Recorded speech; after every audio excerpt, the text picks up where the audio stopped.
今月の14日に、幻冬の不運編がついに大詰めを迎えた。二つの時空。半100年続いた不運の災いがついに幕を閉じた。リーダーのスボは新相母南院に敗れた。新しいスボ南音も自己封印しました。この9域から息をつく機会が得られた。しかしこの結末が発売されると、議論されています。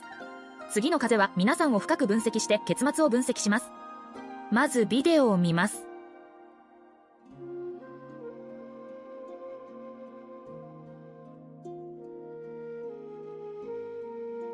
あれ？風ちゃんディスク間違ってるんじゃないですか？そんなことないよ。9域の結末に対するみんなの落差。大きな原因は海底決戦からの対比です。海底決戦で、アシャビラの実行者が海底に集まりました。天使を赦免するまでナミシスを支援しに来た。学家陥落の大詰めと言える。しかし9域の結末を見ると、出場者数が特に少ないだけでなく、しかもショーのシーンも多くありません。まるで売りを食べる大衆のようだ。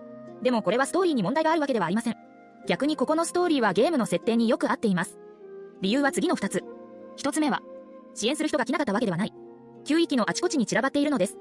第3世代自称システムの起動遅延時間を与えるために、我々はまず遺跡内の上級者を討伐した。そして決勝局を獲得しました。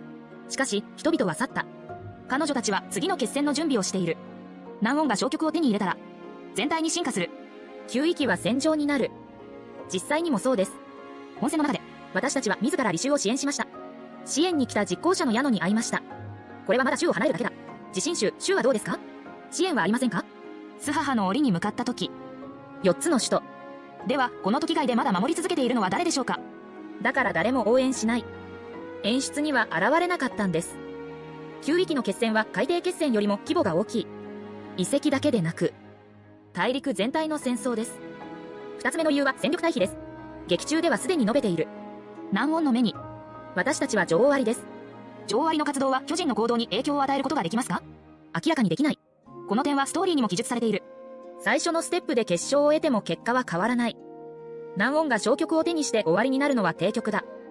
時間を延ばすためにそうしたのは、3世代目のタイムスタンプシステムを起動するためです。はい、これもナミシスの借金の返済です。もし彼女が原子炉の許可中に邪魔しなかったら、第3世代のタイムスタンプシステムは今では使えません。南音の戦闘力もすごい。南音の戦力は最初からこんなに高いわけではない。私たちが9域に着いた時、南音は履修遺跡を襲っている。ただ冥系が領艦と手を組んで撃退しただけです。新州竜淵に着いた時、彼女はみんなが去ってから、結晶を集めるために。それ以来南音の戦闘力は質的に変化した。オスロの遺跡で、直接強盗だけでなく、さらに一人で全戦力を選ぶ。全身で引き下がることができます。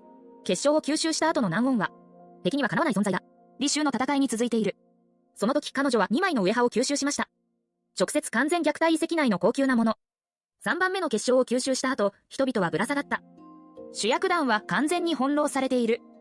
これまで戦力の対比は雲泥の差に達している。完全体の南音がこんなに強くなった。彼女と合語になったスハハは弱いですか？このような戦力差の下で、決戦は私たちの衆生ではないと運命づけられた。彼女たちの戦いは本当に神様の喧嘩です。凡人は参加できない。しかし実行者は凡人ではありません。私たちも玉卵を起動した人です。途中でレビリアに中止になったけど、でも主役はまだ特別です。だからこのような神様の喧嘩では、私たちは補助的なポストになった。よく知られている。良い車種にはチャンスを作る助けが必要だ。私たちはその支援です。正面戦には参加できませんが、しかしタイムスタンプで遺跡機関を操作することができます。これでスハハの力を弱める。私たちの努力の下で、スハハの大晦日のエネルギーは周辺の施設に吸収されています。スハハは見て敵にならない。命を守るための看板を出した。彼女は意識空間を作った。人々をそこに入れなさい。4A 首もアマローもタマさんも陥落した。縛られていないのは3人です。実行者、黒か南音とレビリア。この中で、母の過ちは執行者を過小評価することです。意識の中で、私たちは本当のスハハを見ました。彼女にも足があった。現実のスハハは完全ではないことがわかる。本物のスボは黒か南音と同じ体を持っているはずだ。私たちがスハハを撃つことができたのは、母は逃げない。巣が弱すぎると思わないでください。スハハは辛いですね。すぐに眠くなった。急に抑えられて殴られた。檻の中に閉じ込められた虎をいじめるようなものです。スハハは息苦しくなくてもいいですか？意識空間のスボは現実よりも強い。これは点滅地を破壊することだ。全画面レーザー。残念ながらこれはストーリーです。ついに撃たれる。コピーが入ったら災害レベルのボスに違いない。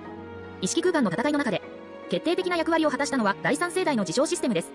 これまでやっていたことは無駄ではないということです。決勝局を奪うのでなければ時間が遅れて、ここの戦いは必ず敗北するだろう。だからストーリーの論理は密接につながっています。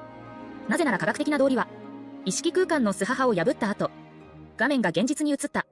黒か南音が空間壁を破った。閉じ込められた人を釈放する。みんなの立っている地面をよく見てください。遺跡内の地面とは違います。だから風は意識空間に閉じ込められていると言いました。南音が吸域を救う。意識を取り戻したということでしょうか。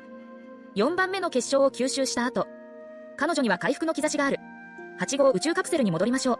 彼女がウェハを獲得した後、殺人は繰り返されなかった。代わりに閉じ込められた警備員を解放した。檻に直接行くことを選びました。ここには古代文明の意志がありますが、しかしドメインガードを傷つけていません。南音の意識も目覚めている。女王割の命を気にする必要はないでしょうか。南音が壁を破った時、実行者が意識の唾を退治した時でもあります。スハハの目が再び光っているのが見えます。これは人々を意識空間に引き入れたことを証明しています。スハハはまだ何も反応していない。目の前の全てに少し迫っている。しかし、黒南音は違う。彼女は思い切ってタイミングをつかんだ。スハハが完全に回復しないうちに、彼女の脳を突き破った。唾を倒す。戦闘を復活させれば、実行者は意識空間内の壺を破った。きっかけを作りました。スハハを一時的な停滞に陥れた。南音は大技で絶命した。だから最後の決戦では、主役は非常に重要な役割を果たしています。このような役割を果たしているのは、軍跡に玉卵が使われていると推測されています。そこで南音の過去を知りました。さらにあとは原法で過去の記憶を元に戻すことができます。この橋は無駄ではないようです。伏線ですよね。この決戦では、もう一つの批判的な場所。スボも黒か南音もこんなに強くなった。どうして喧嘩をしてもこんなに牧跡しているのか。これはプロデューサーの間違いです。この戦いこそ本当に強者の対決だ。そうでなければ証拠を見ましょう。これは完璧な世界の仙人です。そう、このような激しい戦いは肉体的な戦いです。一つの例は不十分です。次の一つを挙げることもできます。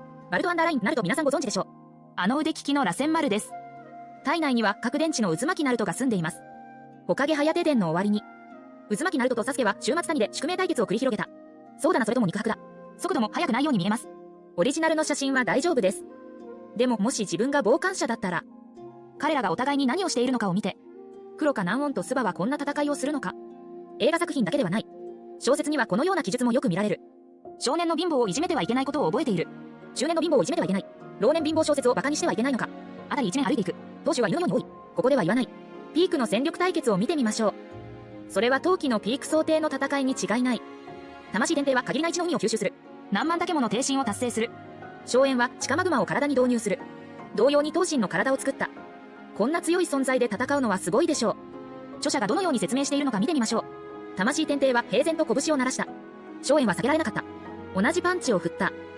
到底強者はここまで怖いとは。まだ殴り合いだとは思わなかった。スボと黒か南音の戦いを見てみましょう。合理的ではありませんか。そんなに多くの作品。トップ戦力の記述。例外なく鬼神の意味があった。強ければ強いほど、対戦が簡単であるほど、まだ派手だと思っているなら、それは彼らがまだ強くないということです。そこには論理があります。強大な力ほど制御しにくい。だから部外者から見れば見るほど重くなる。絶対的な力の前に、いかなる努力も無駄だ。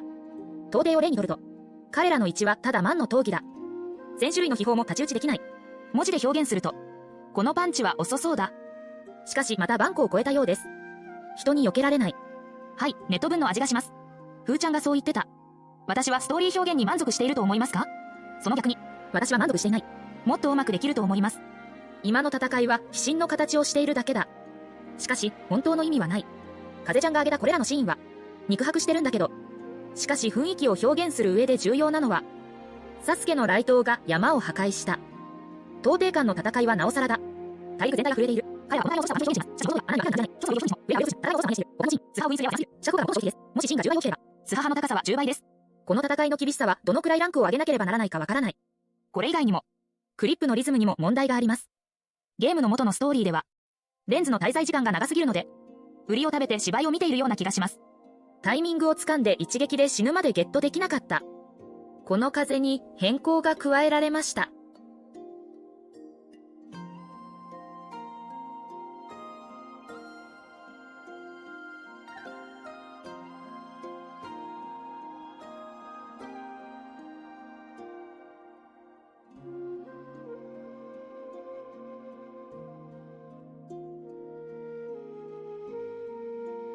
一気にコンパクトな味になったのではないですか？戦場を覆す勝負の木は本当にグズグズするのには向いていない。後の結晶曲特殊効果もレンダリングする必要があります。スハハが死ぬというストーリーでは、納言は生を捨てて義を取る。でもストーリーには現れませんでした。そのため風ちゃんも直しました。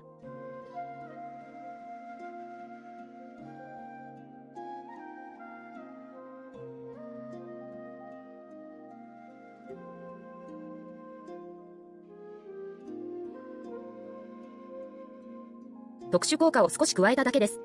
この程度だと思います。公式はきっと私より良くなります。これでストーリー記述に合っています。この決戦を除いて、もう一つ重要な伏線があります。主役団が天文法を使った時、それぞれの時空の上に星が現れました。老人の言うことを聞く。これは妖精の現世である。妖精か？これはよく知っていますね。火星じゃないの？心を惑わすのはそれです。しかし、ここの悪魔は別の意味を持つ。幻冬の中で最も神秘的なマーラ彗星です。それぞれの時空の上に同時に現れることができます。これはそのアイデンティティを示しています。マーラはなぜ現れたのでしょう。推測は天文法が短時間で大量の言動を汲み取った。マーラは高次元の投影をしました。この前のストーリーでは、彗星マーラが高次元にあることが分かりました。私たちが観測しているのは投影だけです。それでもなお、目に見えない存在です。今回のストーリーでは、マーラは目に見えるようになった。天文法がどれだけの言動を汲み取ったのか想像できる。この考えは、彗星マーラを死んだものとして見ることです。考え方を変えることもできます。もしマーラ彗星が生き物だったら？あるいは分かりにくい古代文明を封印することはここに移民したことです。私たちが天文法で封印を開けた行為は彼らを驚かせた。スパイを捕まえた。はっきり言えばそうだ。下はどうしてこんなに賑やかなのか。私も出てきてみます。あら、これは私たちが作った封印ではありませんか？ゆっくりしてください。すべて逃げた。もちろんこれは冗談です。9域の出現に伴い、古代文明の存在をハンマーにしています。もしこれが始まりに過ぎないなら、では古代文明との出会いは長くはないと思います。アイダのこの生態金属はまだ出所が分かっていません。赤の遺跡発掘で何か収穫があったのも一言も触れなかった。これは後のシナリオでは重要な要素になります。一般的には、風ちゃんは今回のストーリーを認めています。少なくともシナリオ設定は崩れていません。ストーリーの演技にはまだ努力が必要です。渦巻ナルトがこの螺旋丸で悪役ボスを倒したら、誰もが違和感を感じるでしょう。幻冬は日常の演技で進歩しましたが、しかし戦闘面でも遅れてはいけません。シーンのレンダリング、鏡の特殊効果。一人もリラックスできない。そうでなければこんなに多くのプレイヤーを裏切ったんじゃないですか？ついにこの結末を分析し終わった。しかし、この結末にも問題が残っている。ファンが言ったように、スハハを破ることができるのはスバだけです。これは無限のサイクルです。両者が合併しない限り、そうでなければずっと循環してしまいます。旧地域の未来はどうなるのか。はい、今期はこれで終わります。その後シナリオの他の解析を更新します。別れの際、サリーはなぜこっそり涙を拭ったのか。ナミシーズ魂が漂ってきた。意識は一体どこにいたのでしょうか。すべての答え、また来週会いましょう。小風に注目する。違う幻の塔を体験して